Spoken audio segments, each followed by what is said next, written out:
আজকের মাহফিলের প্রথম নসিহত তো অনেক হবে ইনশাআল্লাহ, যতটুকু সময় আছে আমাদের হাতে এবং আল্লাহ পাক যা তৌফিক দিবেন। প্রথম নসিহত হচ্ছে 5 ওয়াক্ত নামাজ 14 থেকে 18 সালেই হয়ে গেছে। তারপরে আস্তে আস্তে 48 সাল পর্যন্ত বাকি যেগুলো ছিল সব চলে আসছে। তার মানে এই কাজটা শেষ। তাহলে ওখান থেকে যদি বিশ্বকে শাসন করতে হয় ওদের, তাহলে ওই জায়গায় ওদের একটা রাষ্ট্র লাগবে কিনা। প্রিয় দর্শকবৃন্দ, আপনাদের সবাইকে জানাই আন্তরিক শুভেচ্ছা ও স্বাগত। আমরা সবাই জানি ইসলাম একটি পূর্ণাঙ্গ জীবন ব্যবস্থা।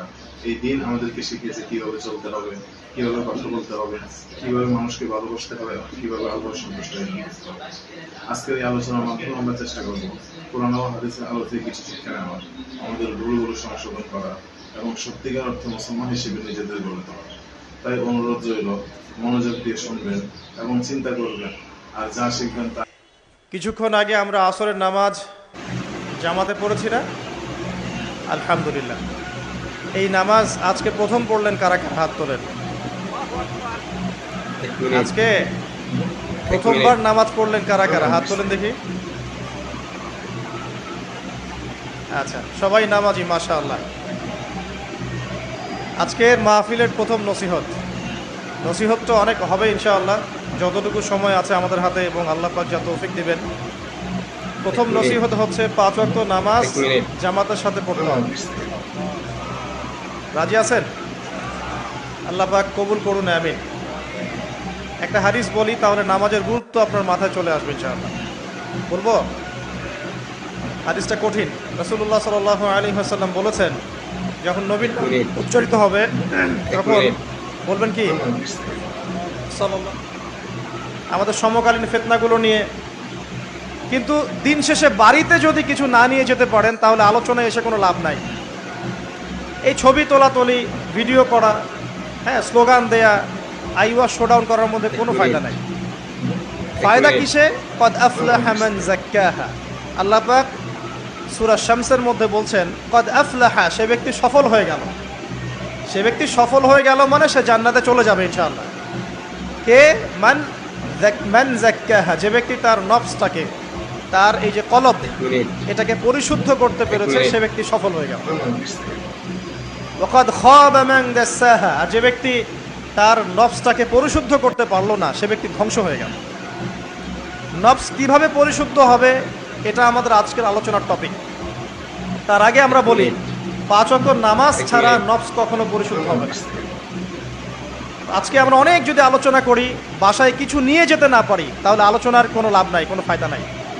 মানুষকে দেখানো, তাকবীর দেয়া, এই যে আমাকে প্রোটোকল দিয়ে নিয়ে আসলেন, ঠিক আছে, ভালোবাসার জায়গায়, কিন্তু দিন শেষে যদি আমরা আল্লাহর সামনে আত্মসমর্পণ করতে ব্যর্থ হই, তাহলে এই মাহফিলগুলোর বরকত নষ্ট হয়ে যাবে। আমরা কি চাই যে মাহফিলের বরকত নষ্ট হয়ে যাক? আসরের জামাত আমরা আদায় করেছি, এই জামাত আমাদেরকে শৃঙ্খলা শিখিয়েছে, শেখায় নাই? একজন ইমাম লিড দিলেন নামাজে, আপনারা তাকে ফলো করলেন, তাই নয় কি? এটাই তো হচ্ছে মুসলিম উম্মার বৈশিষ্ট্য। মুসলিম উম্মা হবে শৃঙ্খলাবদ্ধ জাতি, যাদের প্রতিটা কাজ হবে সুশৃঙ্খল। আর আমাদের কাজগুলো কি এখন সুশৃঙ্খল? আমরা কিন্তু উশৃঙ্খল জীবনযাপন করি। দেখবেন ওই যে একটা হাদিস আছে শেষ জামানায়, যে নারী পুরুষের পোশাক পরবে, পুরুষ নারীর পোশাক পরবে। এই যে উশৃঙ্খলতা, দেখেন না এখন শেষ জামানায়? আপনি দেখবেন এমন এক শ্রেণীর মেয়ে বের হয়েছে বাজারে, রাস্তাঘাটে, সমাজে, যারা কাপড় পরবে কিন্তু কাপড় পরেও নগ্ন থাকবে। এই কোনো হাদিস আমি বানিয়ে বলছি না, সবগুলো হাদিস সহিহ। এখন দলিল দিতে গেলে অনেক সময় চলে যাবে। উশৃঙ্খলতার যুগ, কাপড় পরে থাকাটা তাকওয়ার পোশাক, শালীনতা। আর এখনকার যুগটা চলছে কাপড় খোলার যুগ। কথা ঠিক না ঠিক বলেন? এখন মানুষ কাপড় খুলতে পারলে বেশি কমফোর্ট ফিল করে। আর আপনারা জানেন না, এই মহাবিশ্বে আমাদের পিতা এবং মাতা আদম এবং হাওয়া আলাইহিমুস সালাম, তাদেরকে সর্বপ্রথম কে নগ্ন করে দিয়েছিল জানেন? ফালাম্মা যাকাশ শাজারা, যখন আমাদের পিতা মাতা ওই গাছের কাছে চলে গেলেন। কোন গাছ? যেটা আল্লাহ পাক বলেছিলেন ফালা তাকরাবা হাযিহি শাজারা। ওই গাছের কাছে যখন তারা চলে গেলেন, তার ফল খেয়ে ফেললেন। বাদাত লাহুমা সাওআতিহিমা, তাদের এই যে পোশাকটা, এই পোশাকটা খুলে পড়ে গিয়েছিল এবং লজ্জাস্থান উন্মুক্ত হয়ে গিয়েছিল। তো সর্বপ্রথম আমাদের পিতামাতাকে নগ্ন করে দিয়েছিল কে? ইবলিস। এখন যারা মুসলিমদের গা থেকে কাপড় খুলে ফেলতে চাচ্ছে, এরা তাহলে কার অনুসারী? দলিল কি পেয়েছেন? বানিয়ে বলি নাই, সূরা আরাফ পড়েন, পেয়ে যাবেন ইনশাআল্লাহ। কোন সূরা? সূরা আরাফ। প্রথম নসিহত প্রিয় ভাইরা, এই যুগটা হচ্ছে উচ্ছৃঙ্খলতার যুগ। এই যুগে মানুষ আল্লাহ পাকের হালালকে খুব কমই পরোয়া করে। আল্লাহর হালালকে মানুষ হারাম করে নিচ্ছে, আর আল্লাহর হারামকে মানুষ হালাল করে নিচ্ছে। আল্লাহ পাকের বিশাল একটা হারাম হচ্ছে সুদ বা রিবা, আর এখন আমাদের উপর রিবা হয়ে গেছে ওয়াজিব। নাউজুবিল্লাহ। একটা দেশ নাই যেটা সুদমুক্ত, একটা জেলা পাবেন না সুদমুক্ত, একটা গ্রাম থানা ইউনিয়ন পাবেন না সুদমুক্ত। নবীজি এই যুগের কথাই হয়তোবা বলেছেন, যে যুগে মানুষ সুদ থেকে বেঁচে থাকতে চাইলেও সুদের ছিটা ফোঁটা গিয়ে তার গায়ে লাগবে। মনে করেন আপনি একটা কনস্ট্রাকশন করেছেন, একটা সুদী প্রতিষ্ঠান থেকে লোন নিয়েছেন, এখন আপনি ওই কনস্ট্রাকশনটা ভাড়া দিয়েছেন। সেখানে মনে করেন আমি ভাড়া নিয়েছি, আমি আপনাকে মাসে মাসে ভাড়া প্রদান করছি, আপনি সেই ভাড়ার টাকাগুলো কালেক্ট করছেন, করে সেই প্রতিষ্ঠানের লোন শোধ করছেন। প্রত্যক্ষভাবে না হলেও আমি কিন্তু পরোক্ষভাবে সুদে হেল্প করছি। আমি বুঝাতে পারছি না মনে? এর বাইরে 1% মানুষও এখন পৃথিবীতে নাই যে ব্যক্তি রিবা থেকে বাইরে, ইচ্ছাকৃত হোক অনিচ্ছাকৃত হোক। আর এই প্রসঙ্গ আসলে আমি 2-4টা কথা না বলে থাকতে পারি না। সেটা হলো, নবী সাল্লাল্লাহু আলাইহি ওয়াসাল্লাম বলেছেন, রিবার 73টা শাখা আছে পাপের, তার মধ্যে সবচেয়ে নিচু শাখা হচ্ছে নিজের মাকে বিয়ে করা। সহিহ বুখারীর একটা বর্ণনা এসেছে, যে ব্যক্তি 1 দিরহাম সুদ খায়, দিরহাম কি? রৌপ্য মুদ্রা। কোথায় আছে? জাদুঘরে। কোথায় আছে? মার্কেটে আছে। রৌপ্য মুদ্রা দেখেছেন জীবনেও? স্বর্ণ মুদ্রা দেখেছেন? কোরআনে আছে, হাদিসে আছে, মার্কেটে নাই। কেন মার্কেটে নাই? কারণ পশ্চিমারা স্বর্ণ এবং রৌপ্য মুদ্রাকে হারাম করে দিয়েছে। পশ্চিমারা স্বর্ণ এবং রৌপ্য মুদ্রার ডিলিংসটাকে মার্কেট থেকে উঠিয়ে দিয়েছে।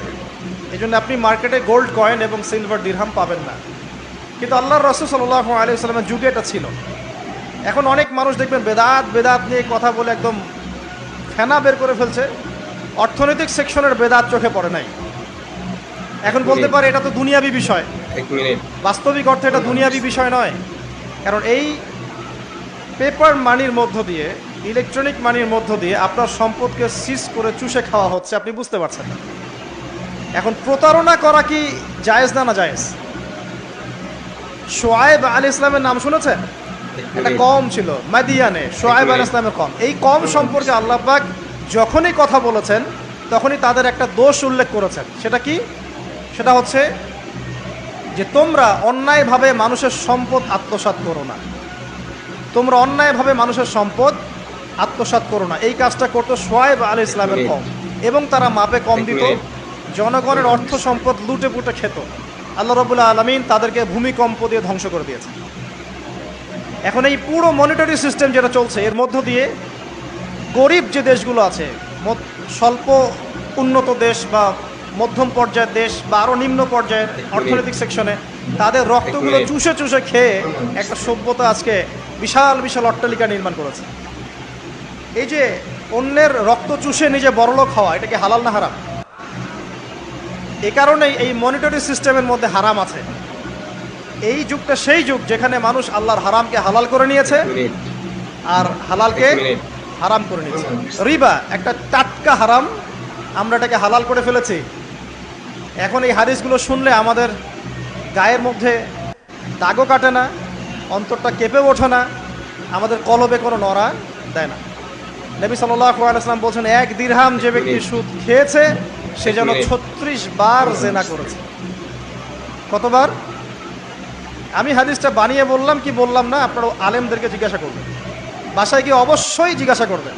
যদি দেখেন হাদিস ঠিক আছে, সহি, তাহলে আল্লাহর ওয়াস্তে এখন যেমন তওবা করলেন আমি 5 ওয়াক্ত নামাজ ছাড়বো না, ঠিক আমার সাথে আবার তওবা করেন, সারা জীবন সুদ খাবো না।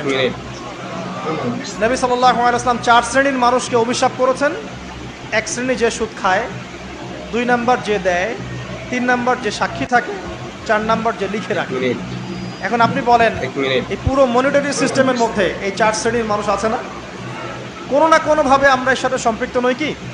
সম্পৃক্ত। অতএব আল্লাহর এই বাণীকে যদি ভয় করেন, কোন বাণী? আল্লাহ পাক বলছেন ইয়া আইয়ুহাল্লাযীনা আমানু, হে মুমিনগণ, ইত্তাকুল্লাহ, তোমরা আল্লাহকে ভয় করো। ওয়া যারু মা বাকিয়া মিনার রিবা ইন কুনতুম মুমিনিন, তোমরা সুদের অবশিষ্ট অংশগুলো ছেড়ে দাও যদি প্রকৃতপক্ষে তোমরা মুমিন হয়ে থাকো। ওয়া ইল্লাম তাফআলু, তোমরা যদি সুদ না ছাড়ো, আল্লাহর হুঁশিয়ারি শোনেন, যদি তোমরা সুদ না ছাড়ো, ফাযানু বিহারবিন মিনাল্লাহি ওয়া রাসূলিহি, তাহলে আল্লাহ এবং তার রাসূলের সাথে যুদ্ধের ঘোষণা শুনে রাখো। আল্লাহ এবং তার রাসূলের বিপক্ষে যুদ্ধ করে কেউ জান্নাতে যাবে? কেউ কবরের আযাব থেকে বাঁচতে পারবে? কেউ হাউজে কাউসারের পানি পাবে? আল্লাহ এবং তার রাসূলের সাথে যুদ্ধ করে কেউ টিকতে পারবে? আপনার কি তাই মনে হয়? যদি মনে হয় তাহলে দিব্যি সুদ খান, কোনো সমস্যা নেই। আর যদি মনে হয় যে আল্লাহ এবং তার রাসূলের সাথে যুদ্ধ করে আমি পার পাবো না, আল্লাহ এবং তার রাসূলের বিরুদ্ধাচরণ করে আমার কবর টিকবে না, কারণ আমি একটা কথা বারবার বলি আপনাদেরকে, যে আল্লাহ ছাড়া আমাদের আপন বলতে কেউ আছে? একা এসেছেন পৃথিবীতে, একাই যেতে হবে। আপনার খ্যাতি, আপনার অর্থনৈতিক খ্যাতি, অর্থের প্রতিপত্তি, আপনার ক্ষমতার দাপট, আপনার ধর্মীয় দাপট, কোনো কিছুই, ফ্যান ফলোয়ার্স, কেউ আপনার সাথে কবরে যাবে না। মনে করেন আমি আসছি, আপনারা সবাই স্লোগান দিচ্ছেন, কথার কথা, আপনারা আমাকে ভালোবাসেন, বা একজন পলিটিশিয়ান আসছে, আপনারা সবাই স্লোগান দিচ্ছেন, ভালোবাসেন তাকে। দিন শেষে ওই পলিটিশিয়ান একাই কবরে যাবে, দিন শেষে আপনিও একাই কবরে যাবেন, আমিও একাই কবরে যাব। আলটিমেটলি কি হলো? দুনিয়া এবং আখেরাতে আল্লাহ ছাড়া প্রকৃত বন্ধু আমাদের কেউ নাই, প্রকৃত মওলা কেউ নাই। সেই আল্লাহ এবং তার রাসূলের বিরুদ্ধাচরণ করে কেউ তার সাথে যুদ্ধ করে কবরে পার পাবে, এমনটা ভাবা বোকামি নয় কি? আল্লাহ পাক আমাদেরকে বোঝার তৌফিক দান করুন।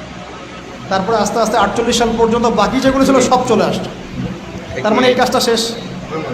তাহলে ওখান থেকে যদি বিশ্বকে শাসন করতে হয় ওদের, তাহলে ওই জায়গায় ওদের একটা রাষ্ট্র লাগবে কি না? লাগবে না? নাকি এমনি এমনি শাসন করতে পারবে? ওই রাষ্ট্র গঠন হয় নাই কত সালে? 48। কত সালে? আরও মিলান। তাহলে ওদেরকে ওখান থেকে রুলিং স্টেট, সুপার পাওয়ার হতে হবে। সুপার পাওয়ার মানে কি? সব কিছুকে নিয়ন্ত্রণ করে যারা, তো সেটা কি তারা করছে না? মিডিয়া কার হাতে? মিডিয়াগুলা ওদের হাতে। ব্যাংকিং সিস্টেম কার হাতে? ওদের হাতে। পলিটিক্যাল অ্যাফেয়ার্সগুলো কার হাতে? ওদের হাতে। অস্ত্র শস্ত্র, বড় বড় অস্ত্রগুলো কার হাতে? কি আরবের উপর নিয়ন্ত্রণ কার হাতে? আপনারা মনে করেন যে আরবের উপর নিয়ন্ত্রণ নাই, সব স্বাধীন?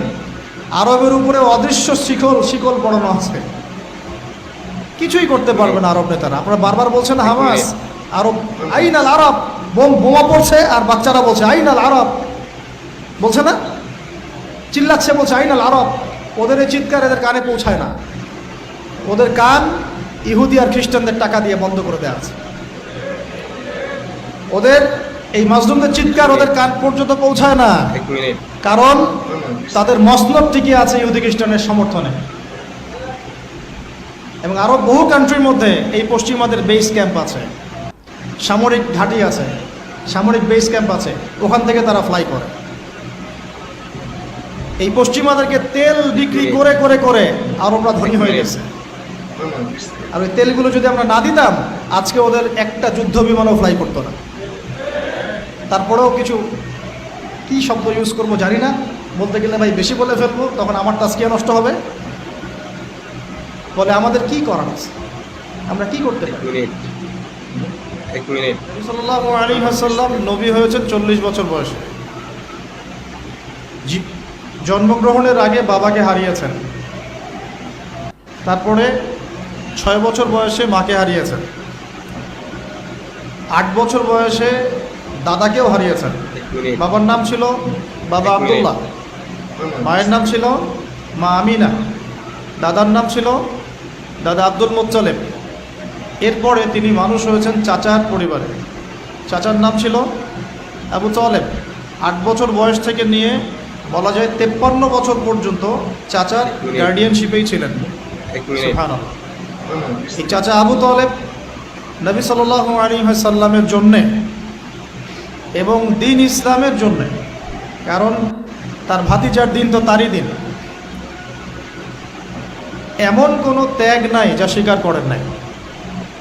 চাচা আবু তালেব নবী সাল্লাল্লাহু আলাইহি ওয়াসাল্লামকে যে সাপোর্টটা দিয়েছেন, এই সাপোর্টটা আমরা সবাই মিলেও এখনো দিতে পারি নাই। বিশ্বাস করেন? যে সাপোর্টটা নবী সাল্লাল্লাহু আলাইহি ওয়াসাল্লামকে চাচা আবু তালেব দিয়েছেন, এই সাপোর্ট আমরা সবাই মিলেও তাকে দিতে পারি নাই। চাচা আবু তালেব শেষ পর্যন্ত কালিমা পড়েন নাই। সাহাবীরা জিজ্ঞাসা করেছিলেন যে ইয়া রাসূলুল্লাহ সাল্লাল্লাহু আলাইহি ওয়াসাল্লাম, আপনাকে এত সাপোর্ট দেওয়ার পরে চাচা আবু তালেবের কি কোনোই উপকার হবে না, লাভ হবে না?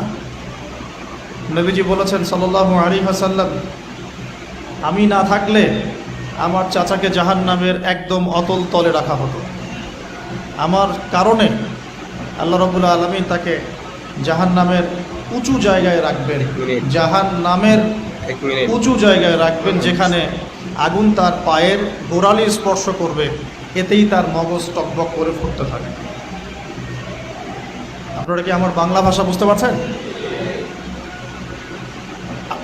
এমন কোনো সাপোর্ট নাই চাচা দেন নাই। এক মিনিট মক্কার প্রায় 13 বছর যখন দাওয়াতি কাজ করছেন নবী সাল্লাল্লাহু আলাইহি ওয়াসাল্লাম, মানুষ গালি দিচ্ছে, কেউ থুতু নিক্ষেপ করছে, কেউ নামাজরত অবস্থায় মাথার উপরে উটের নাড়ি ভুঁড়ি চাপিয়ে দিচ্ছে, কেউ বলছে এই ব্যক্তি জাদুকর, এই ব্যক্তি গণক, এই ব্যক্তি মিথ্যাবাদী, নাউজুবিল্লাহ, এই ব্যক্তি ফারিকুল জামাত বিভক্তকারী, এই ব্যক্তি মাজনুন, পাগল। তাকে আগলে রেখেছেন তার চাচা। মানুষ অর্থনৈতিক বয়কট করছে, চাচা আগলে রেখেছে। 3 বছর সমাজ থেকে বহিষ্কার করা হয়েছে, গাছের ছাল পাতা খেয়ে থেকেছেন বনু হাশিম, চাচা আগলে রেখেছেন। চাচা ছোটবেলা থেকে তাকে এত মহব্বত করেছেন, তার ছেলেদেরকে নিয়ে যখন খেতে বসতেন, আমাদের নবী সাল্লাল্লাহু আলাইহি ওয়াসাল্লাম একটু লাজুক ছিলেন, তিনি শোরগোল করতেন না, চুপচাপ খেতেন। চাচা আলাদা করে একটা খাবার রেডি করে তাকে আলাদা করে ডেকে খাওয়াতো, কারণ সবার সামনে হয়তো সে বলতে পারছে না, লজ্জা পাচ্ছে, শাই ফিল করছে, বাবা নাই মানুষের সংসারে, হয় না? এটা আপনারা হয়তো সবাই বুঝবেন না, আমরা বুঝি। যারা বাবা বা মা ছাড়া বড় হয়েছে অন্যের সংসারে, তারা এগুলো বুঝতে পারে। নবী সাল্লাল্লাহু আলাইহি ওয়াসাল্লাম এতিমদের প্রতি এত রহমদিল কেন ছিলেন? কারণ তিনি তো এতিম অবস্থায় বড় হয়েছে, তিনি তার কষ্টটা বুঝতেন। আমরা যদি এখানে যদি কেউ এতিম থাকেন, তিনি বুঝবেন এতিমের সাইকোলজি কেমন, তার চাহিদা কেমন, কষ্ট কেমন। আমি তো বারবার বলে আসছি কয়েকদিন থেকেই, আমাদের তো কারো সন্তান মারা যায়নি, আমাদের কারো সন্তানকে তো বোম মেরে বুলেট দিয়ে গুলি করে হত্যা করা হয়নি, আমরা তো সেই লাশ দাফন করি নাই। তাহলে আমরা কিভাবে প্যালেস্টাইনের মাজলুম ভাইদের আর্তনাদ আমাদের কান পর্যন্ত পৌঁছাবে? কিভাবে পৌঁছাবে না? পৌঁছালেও কলম পর্যন্ত পৌঁছাবে না। আমার সাথে তো এটা হয় নাই। তো ওই দিকে আমি পরে আসতেছি।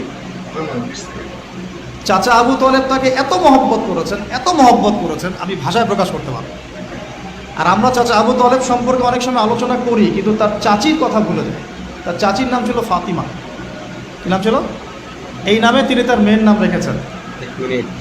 এই ফাতিমা, তার চাচি, নবী সাল্লাল্লাহু আলাইহি ওয়াসাল্লামকে আলাদা করে ডেকে খাওয়াতেন, মহব্বত করতেন। তিনি কিন্তু তার সন্তান না, অন্য কারো সন্তান। একজন মেয়ের পক্ষে অন্যের সন্তান মানুষ করা চারটাখানি কথা না। সতীনের সন্তানই সহ্য করতে পারে না, আর অন্য মানুষের সন্তান নিজের মতো করে মানুষ করা একটা মেয়ের পক্ষে এত সহজও না। এই কাজটা চাচি করেছেন। আমি একটা জায়গায় আসতে চাচ্ছি, এত কিছু করার পরেও, সমাজের মানুষের অত্যাচার, নির্যাতন সব থেকে ভাতিজাকে প্রোটেক্ট করার পরেও শেষমেশ তিনি কালিমা লা ইলাহা ইল্লাল্লাহ সাক্ষ্য দেন। তো শেষে কি হলো? কালিমাটা পড়া হলো না? বারবার জিজ্ঞাসা করা হচ্ছে, চাচা আপনি কালিমাটা পড়েন, আমি আপনার জন্য আল্লাহর কাছে সুপারিশ করব। শেষমেশ তিনি বলেছেন যে না, আমি আব্দুল মুত্তালিবের ধর্মের উপরে থাকলাম না। সারা জীবন সাপোর্ট দেওয়ার পরে কালিমা পড়ে মুসলিম না হওয়ার ফলশ্রুতিতে আল্লাহর নবীজি বলছেন আল্লাহ পাক তাকে জাহান্নামের উঁচু স্থানে রাখবেন।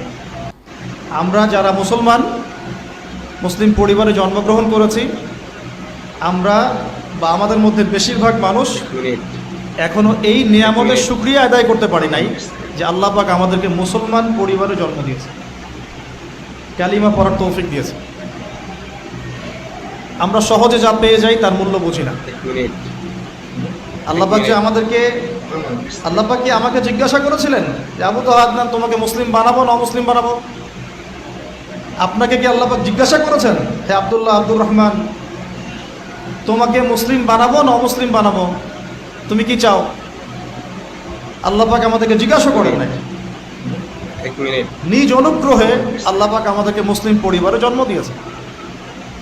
তো সেই মুসলিম পরিবারের মানুষ এখন কালিমা লা ইলাহা ইল্লাল্লাহের সঠিক মর্মও জানে না, তাওহীদও জানে না, শিরকও চিনে না, ইমানের রোকনগুলোও বোঝে না, ইমানের মূলনীতিও বোঝে না, ইমান ভঙ্গের কারণও বোঝে না, কোনো কোনো ক্ষেত্রে ওযু গোসলের মাসলা মাসাইলও জানে না, নামাজ পড়ার ফরজ ওয়াজিব সুন্নাত মুস্তাহাব বোঝে না, নামাজ পড়েও না।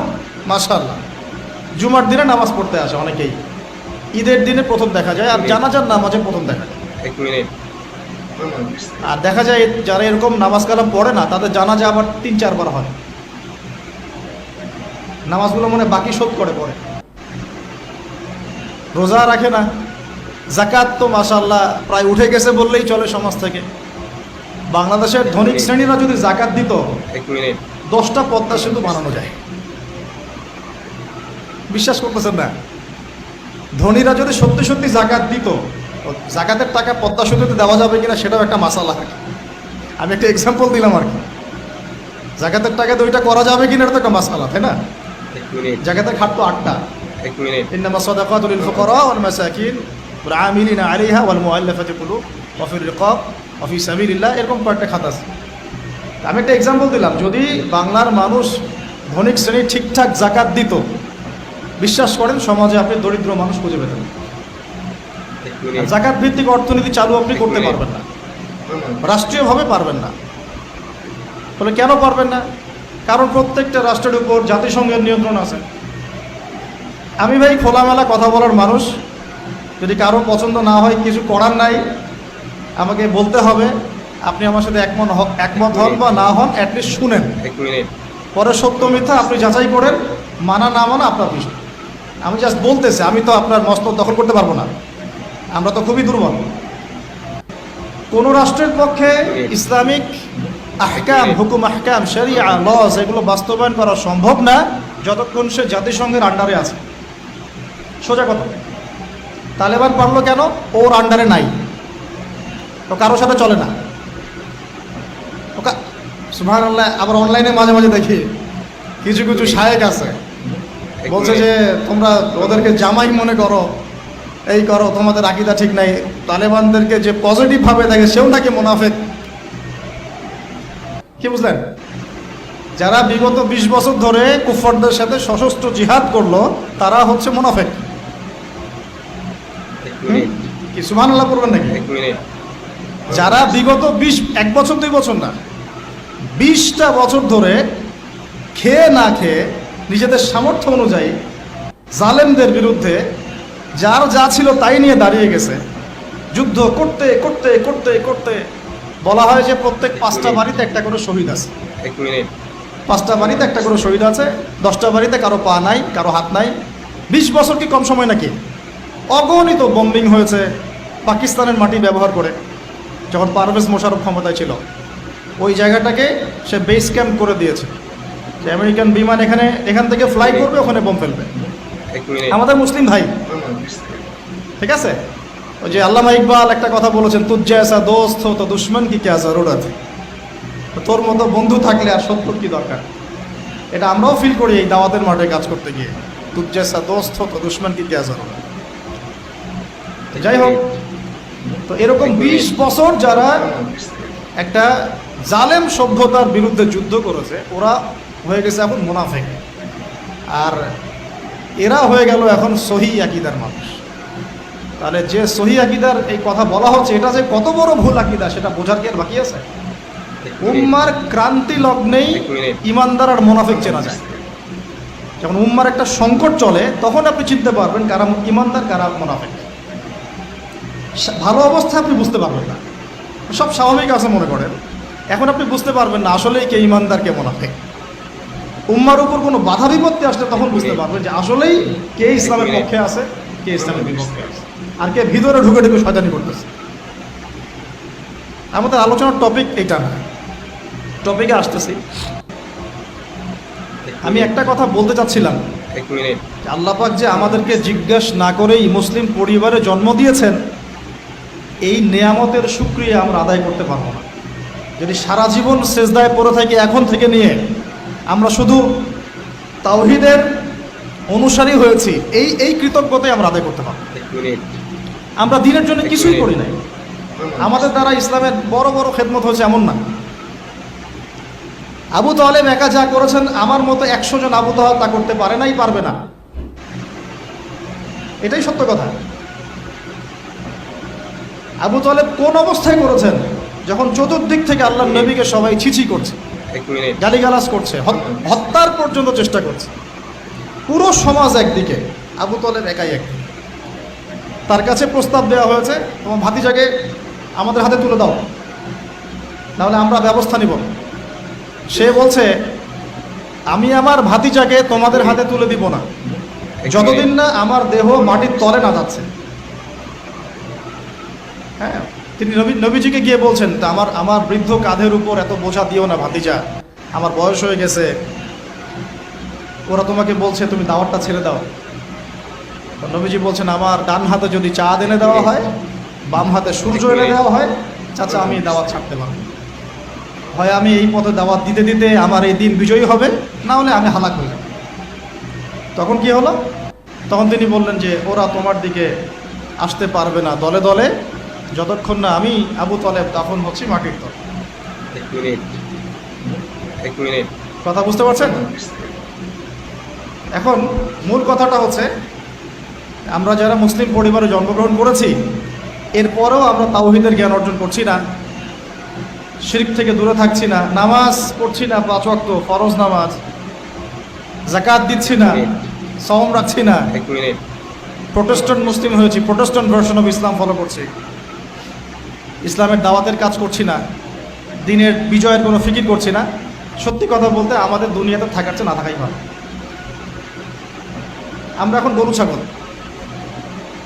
বিশ্বাস করেন আমার কথা, আল্লাহ পাক এই শব্দই বলেছেন সূরা আনআম, সরি আরাফ, সূরা আরাফের সম্ভবত 189 নম্বর আয়াত, 189। ওয়ালাকাদ বা'দা আউযু বিল্লাহি মিনাশ শাইতানির রাজিম ওয়ালাকাদ যারা'না লিজাহান্নামা কাসীরাম মিনাল জিন্নি ওয়াল ইনস। আল্লাহ পাক বলছেন, আমি প্রচুর জিন আর মানুষকে দিয়ে জাহান্নাম পূর্ণ করব। বলি নাউযুবিল্লাহ। লাহুম কুলুবুন, কেন পূর্ণ করব? তাদের কি অপরাধ ছিল? কি অপরাধে করব? লাহুম কুলুবুন, তাদেরকে কলব দিয়েছিলাম, লা ইয়াফকাহুনা বিহা, বোঝার চেষ্টা করে না। ওয়া লাহুম আযানুন, কান দিয়েছিলাম, লা ইয়াসমাউনা বিহা, শোনে নাই। ওয়া লাহুম আ'য়ুনুন, চোখ দিয়েছিলাম, লা ইউবসিরুনা বিহা, চোখ দিয়ে দেখে নাই। কলব দিয়ে উপলব্ধি করে নাই, কান দিয়ে বলেন শোনে নাই, চোখ দিয়ে দেখে নাই। উলাইকা কাল আনআম, এরা ছিল আনআমের মতো। আনআম কি? আনআম মানে গবাদি পশু, ক্যাটলস, গবাদি পশু। শুধু তাই না, বালহুম আদল, বরং এর চেয়েও নিকৃষ্ট ছিল। গবাদি পশুকে যে দায়িত্ব দেওয়া হয়েছে ও সেটা পালন করে। প্রত্যেক প্রাণীকে যে দায়িত্ব দেওয়া হয়েছে সেই দায়িত্ব তারা পালন করে, করে কি না? না হলে আমরা এত বড় বড় বড় প্রাণীর সাথে কিভাবে পেরে উঠতাম? একটা গরু নির্দ্বিধায় জীবনকে সঁপে দিচ্ছে, বিদ্রোহ করছে না, করছে? তো আল্লাহ পাক এই কথা বলছেন, উলাইকা কাল আনআম, তারা হচ্ছে গবাদি পশু, বাল হুম আদাল, বরং তার চেয়ে নিকৃষ্ট। কারা? উপলব্ধি করে না, দেখে না, শোনে না। এখন আমাকে উত্তর দেন দেখি, আমাদের মধ্যে এখানে কোন ব্যক্তি আছেন যে চোখে দেখেন না, কানে শোনেন না, উপলব্ধি করেন না? আমরা সবাই চোখে দেখি। এই চোখে দেখি কি না? দেখতে পাচ্ছেন তো আপনি? কানে শুনতে পাচ্ছেন কি না? তাহলে আল্লাহ পাক কোন চোখের কথা বলছেন আর কোন কানের কথা বলছেন যেগুলো অন্ধ? বলেন। নিঃসন্দেহে অন্য একটা চোখ আছে, আরেকটা কান আছে, আরেকটা চোখ আছে, কান আছে, এটা কোথায়?